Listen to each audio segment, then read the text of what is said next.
मनोज शुक्ला जी कह रहे हैं digital personal data protection act अगर पास हो गया तो क्या यूट्यूबर्स और पत्रकार अब कैसे अपनी बात करेंगे? सब करेंगे।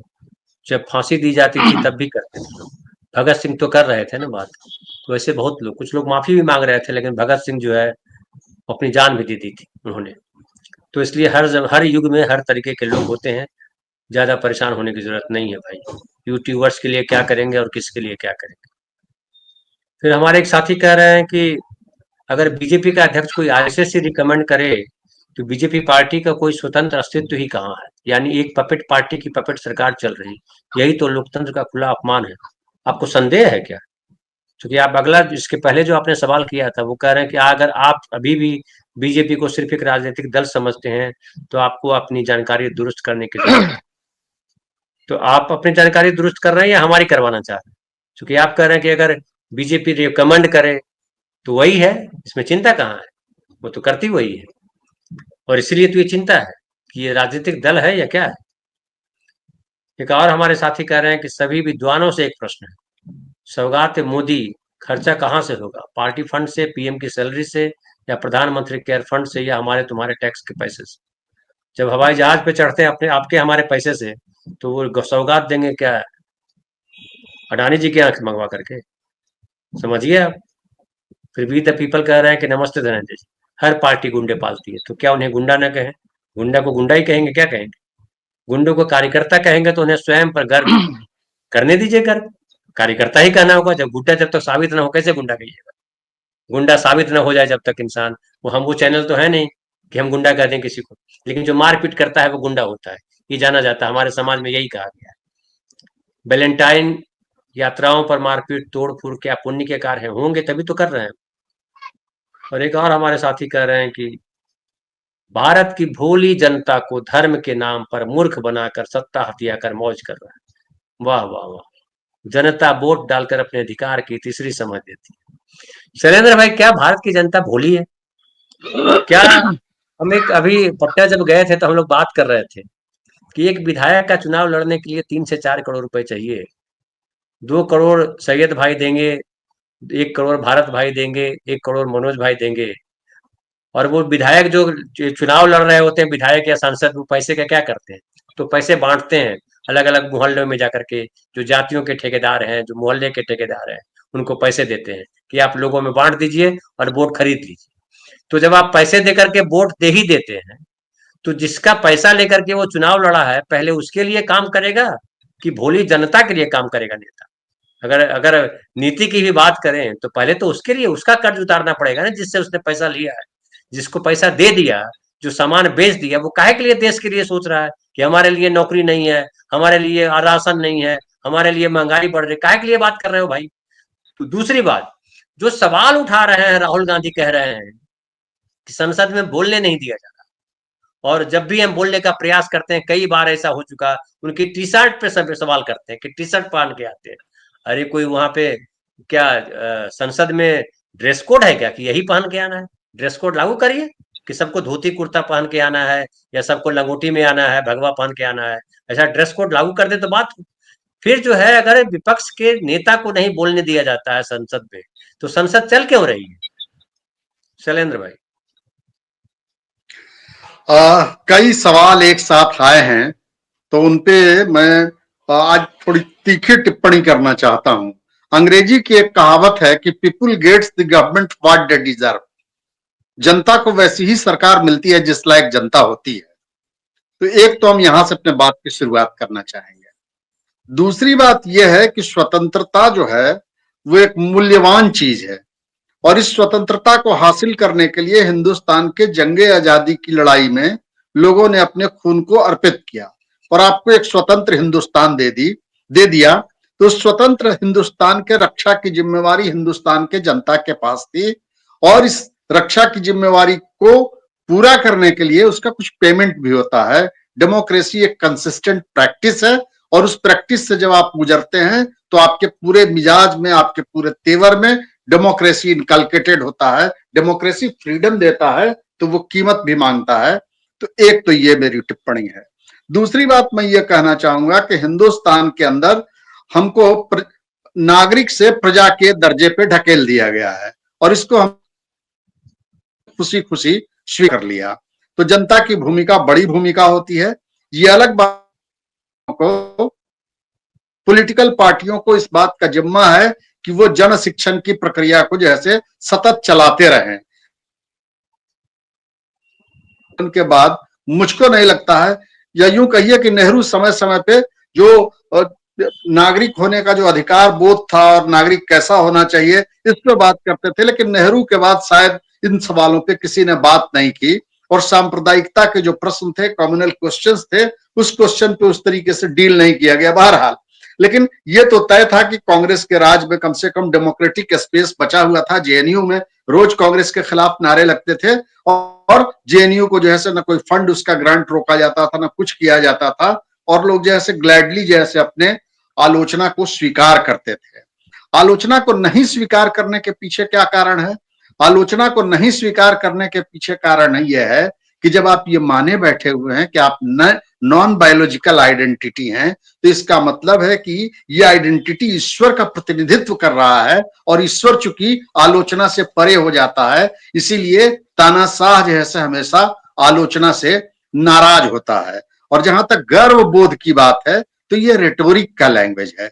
हम अपनी माँ से मोहब्बत करते हैं, माँ पे गर्व और करने की जरूरत नहीं है। माएं अपने बेटों को प्यार करती हैं और बेटा रिटर्न में कुछ अच्छा कर देता है तो वो उसको सेलिब्रेट करती हैं। असल में गर्व जो है सो एक तरह के अहंकार की भाषा है और ये रेटोरिक के लैंग्वेज में जब आप फंसते हैं तो बड़ी दिक्कत हो जाती है। हम सबसे महान हैं और चूंकि हम सबसे महान हैं इसीलिए दुनिया के लोगों पे जैसे हमको एक खास किस्म की बर्तरी हासिल है, श्रेष्ठता हासिल है और हम इस श्रेष्ठता और इस प्रिविलेज को एंजॉय करने लगते हैं और इसके आदी बन जाते हैं। और नेता से तो फर्क पड़ता ही है। नरेंद्र मोदी जैसे इस देश के अभी बड़े नेता हैं। और अभी जो एक सवाल किसी ने कहा कि जैसे वो आरएसएस जैसे भाजपा का अध्यक्ष क्यों चुनेगा, क्यों नहीं चुनेगा आरएसएस भाजपा का अध्यक्ष? जैसे आरएसएस की अनुषांगिक इकाई का नाम विद्यार्थी परिषद है, जैसे जंगल में काम करने वाली आरएसएस की जो संस्था है उसका नाम बनवासी कल्याण केंद्र है, ठीक वैसे ही आरएसएस के पॉलिटिकल विंग का नाम भारतीय जनता पार्टी है। माने आरएसएस भारतीय जनता पार्टी का एक्सटेंशन नहीं है, आरएसएस का एक्सटेंशन है भारतीय जनता पार्टी, यानी भारतीय जनता पार्टी आरएसएस के राजनीतिक इकाई का नाम है। तो ये तो हमको समझ लेना चाहिए। और कई सवाल और कई तरह की टिप्पणियां इन तमाम सवालों पे आ रही थी। तो मैं ये कहना चाहूंगा कि जैसे अगर आप 32 लाख जैसे किट बांटना चाहते हैं तो ये आपके दोहरापन और आपके राजनीतिक दोगलेपन के अलावा और कुछ हो नहीं सकता है। एक तरफ जैसे आप उनको कपड़ों से पहचानते हैं और दूसरे तरफ उनको गिफ्ट करके जैसे उदार बनने का जैसे नाटक कर रहे हैं, तो ये शब्दों के मर्यादा के खत्म होने का दौर है। और गांधी और मोदी में क्या फर्क है भाई? गांधी और मोदी में फर्क ये है कि जब एक जटिल बहुधार्मिक बहुसांस्कृतिक समाज होता है तो वहां जैसे कई किस्म के टकराव होते रहते हैं और इन टकरावों के होने में कोई बुरी बात नहीं है और भावनाएं आहत होती रहती हैं। और भावनाओं का क्या है, पिता पुत्र से आहत होता है, पुत्र जैसे पिता से आहत हो जाता है, माएं जो है सो बेटों से आहत हो जाती हैं, सास बहू से आहत हो जाती है, लेकिन उसको जैसे पैसिफाई किया जाता है और समाज चलता रहता है। जब गांधी होते हैं तो भावनाओं के आहत होने पे मरहम लेके आते हैं, पानी लेके आते हैं, और जब मोदी होते हैं तो वो ये प्रतीक्षा करते हैं कि कब भावनाएं आहत हों और आहत भावनाओं को संगठित कर दिया जाए।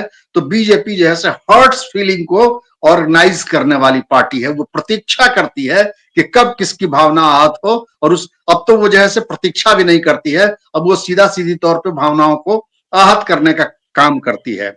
और दूसरी बात ये जान लीजिए कि जिस मुल्क के पास भविष्य दृष्टि का अभाव होता है वो अतीत के कुछ अतिशय महिमा मंडन में लग जाता है। अतीत से स्रोत पाना और उससे ताकत पाना एक अलग बात है और अतीत के जैसे अंधा महिमा मंडन जैसे दूसरी बात है। जब एक बूढ़ा आदमी है उससे जाके आप कहिए कि आज बड़ा बढ़िया फुटबॉल हुआ तो कहेगा कि अभी कहाँ फुटबॉल, हम लोग जब खेलते तो बैक जो है मारता था गोल तो जैसे वहां तक चला जाता था, अगले गोली जो है मारता था तो अगले पोस्ट तक चला जाता था। कहने का गर्ज ये है कि बुढ़ापे में तो आपकी कोई भविष्य दृष्टि रह नहीं जाती है। तो जिस देश के पास भविष्य दृष्टि का अभाव हो जाता है वो अतीतोन्मुख हो जाता है और बीजेपी जो है सो पार्टी ऑफ नॉस्टैल्जिया है।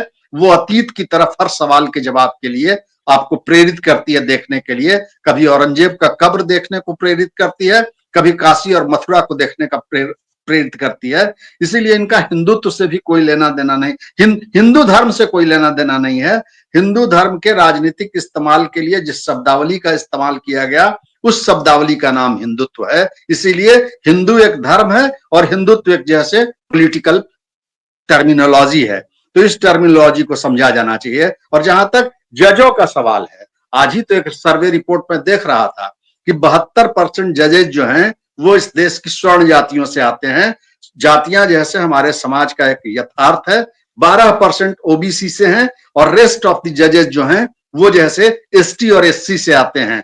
जब आप जैसे एक खास किस्म के सोशल हायरार्की को बिलोंग करते हैं तो उस हायरार्की में ही आप जैसे ये मान के बैठते हैं कि इस हायरार्की का ब्रेक हो जाना जैसे असल में अराजकता का आ जाना है। इसीलिए उस हायरार्की को मेंटेन किया जाना चाहिए।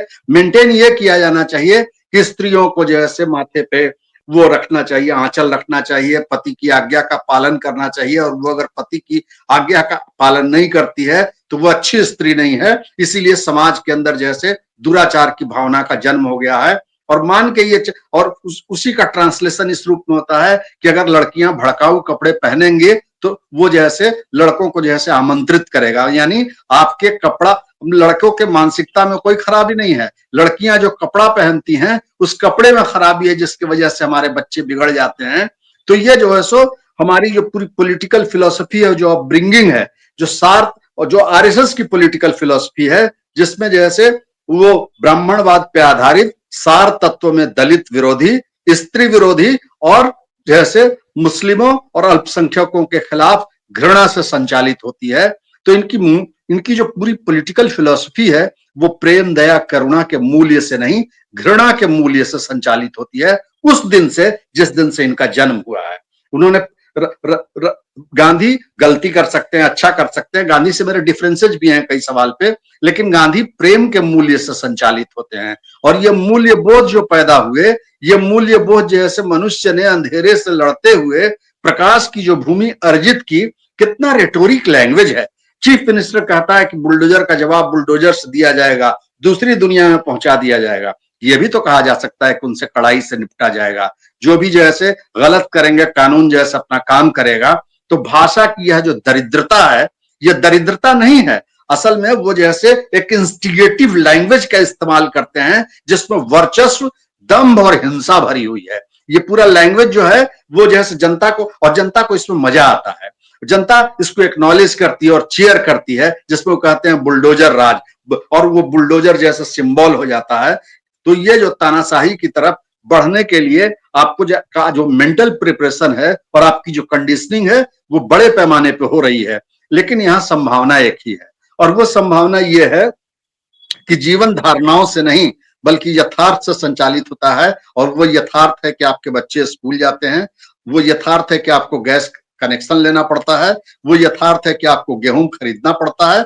80 करोड़ लोगों को आप खाना, दाना, पानी देके जैसे उनको जानवर की जिंदगी में सिर्फ जैसे चारा छोड़ दिया जाता है।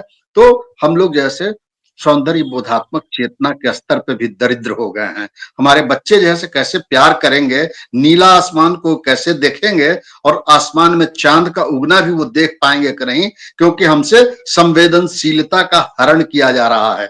जब गांधी होते हैं तो वो पानी लेके आते हैं, और जब मोदी होते हैं तो वो कनस्टर में पेट्रोल लेके आते हैं। भावनाएं तो आहत होती रहती हैं।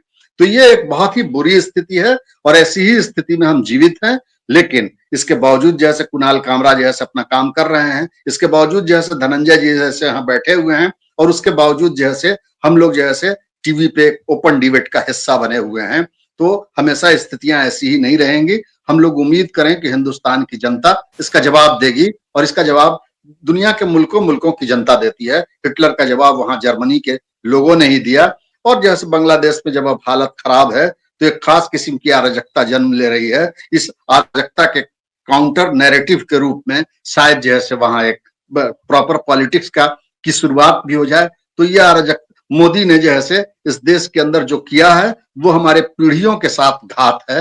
हमसे शब्द छीन लिए गए, प्रेम छीन लिया गया, दया छीन लिया गया, करुणा छीन लिया गया, सभ्यता ने जिन शब्दों को रचा था, गढ़ा था, जिनसे कविताएं लिखी जाती थी, जिनसे प्रेमिकाओं को चिट्ठियां लिखी जाती थी, जिनसे माएं जो है से अपने बच्चों के चिट्ठियों को पढ़ के उल्लसित होती थी, वो सारे शब्द जो है छीन लिए गए। ये बौद्धिक रूप से दरिद्र तो हैं ही, ये हिंस्र लोग हैं जो इस समाज को एक खास किस्म की हिंसक अभिव्यक्ति देने की कोशिश कर रहे हैं। तो हमारी जीवन को तो कठिन बनाया ही गया है, हमारे भाव जगत को भी शून्य कर दिया गया है। और अगर आध्यात्मिकता का कोई अर्थ होता है तो मैं समझता हूं कि आध्यात्मिकता का अर्थ है कि छाती का जैसे दया से, करुणा से भर जाना, और जैसे ताजमहल को देख के विमुग्ध हो जाना, और इस विमुग्धि के दौर में आप जैसे अपना आपा भूल जाएं, और जब आप अपना आपा भूलते हैं तो एक खास किस्म के आप ट्रांस में होते हैं। इस ट्रांस के जन्म को ही शायद आध्यात्मिकता कहते हैं, और इसीलिए ये आध्यात्मिक रूप से भी दरिद्र लोग हैं। ये सिर्फ अंधविश्वास का प्रचार कर सकते हैं। ये इस मुल्क को, इनके मोदी जी के पास इस मुल्क को देने के लिए नफरत के सिवा कुछ और नहीं है, और शैलेंद्र मनुष्य को भाई, जैसे हमेशा हमेशा प्रेम की शैलेंद्र भाई, दरकार रहती है। एक छोटा सा जवाब आपसे और चाहूंगा। एक तो हमारे साथी लिख रहे हैं जतिन अमीन कि धनंजय भाई, आपके चैनल के सभी विषय और पैनल के सभी पत्रकार होशियार होते हैं, आपने 2-4 दिन छुट्टी ली थी क्या? हाँ भाई, कहीं जाना पड़ता है, बाकी सब भी काम है, लोगों से मिलना भी होता है, बिहार गया हुआ था इसलिए छुट्टी लेनी पड़ी, क्योंकि वहाँ नेटवर्क नहीं चलता है। और ये भी है कि जब दिन भर यही प्रोग्राम करता रहूंगा तो फिर जो है लोगों से मिलूंगा कैसे? कई लोगों से मिला। कल एक वीडियो आप देखेंगे, कांग्रेस की एक नेता है, बड़ी प्रखर नेता है, उनका नाम है प्रतिमा कुमारी दास। उनका मैंने इंटरव्यू किया था, उनसे बातचीत की थी। वो एक छोटा सा इंटरव्यू जो है आपको दिखेगा कल 10:10 देख सकते हैं सुबह में। हमारे एक और साथी कह रहे हैं कि most of the time mister Birla can be seen dancing at the tune of his master voice as if having a dagger in place of plays the constitution forgetting the scared vote। Om Birla जी लोकसभा अध्यक्ष के योग्य है ही नहीं, मिट्टी का माधव भी इससे बेहतर सदन को चला सकता है। राजेश शुक्ला जी जो कह रहे हैं उस पे, और विजय कुमार जी जो कह रहे हैं उस पर मैं आना चाहता हूँ, और छोटी सी टिप्पणी चाहता हूँ आपसे शैलेंद्र बिल्कुल भाई। बिल्कुल बिल्कुल, तो इसे भी समय ये हो कह चुका रहे है। हैं कि मेरी समझ से अगर संसद में विपक्ष की बात नहीं सुनी जा रही थी, जो कि आज राहुल गांधी ने फिर से कहा है, संसद में विपक्ष की बात नहीं सुनी जा रही है तो फिर विपक्ष वहां है क्यों? उन्हें चाहिए कि सामूहिक इस्तीफा देकर जनता के बीच समय बिताए तो शायद कुछ फर्क पड़े। एक दूसरा, विजय कुमार कह रहे हैं कि विपक्ष को संसद छोड़कर सड़क पर आना होगा, संसद में उनकी कोई सुनवाई नहीं हो रही, सड़क पर आकर जनता से संवाद करना चाहिए। आप क्या कहेंगे? हाँ सर, वो जाहिर सी बात है कि जनता से संवाद करना चाहिए और जनता के बीच आना चाहिए। अब तो अल्टीमेटली जो है जनता ही जैसे शक्ति का स्रोत है। गांधी गांधी इसलिए नहीं थे कि जैसे वो बड़ा महान थे, गांधी इसलिए गांधी थे कि अपने चरित्र में तो महान थे ही, जनता उनको एक्नॉलेज करती थी। तो राहुल गांधी बाहर आके नहीं बोलेंगे तो और कहाँ बोलेंगे जब संसद में नहीं सुना जा रहा हो। तो संसद छोड़ के आ जाना चाहिए। शायद ये जैसे पॉलिटिकल जैसे बुद्धिमानी नहीं हो, लेकिन जनता के बीच जाना चाहिए। इस पे मेरी सहमति है कि पॉलिटिकल लीडर्स को जैसे बड़े पैमाने पे और व्यापक पैमाने पे जनता के बीच जाना चाहिए, क्योंकि जो करना है इसी जनता को करना है। और जनता अगर नहीं करेगी तो फिर तो मुश्किल है, कौन करेगा? आप बंदूक लेके जी जाइएगा कि हम बंदूक लेके जी जाएंगे कि राहुल गांधी बंदूक लेके जाएंगे?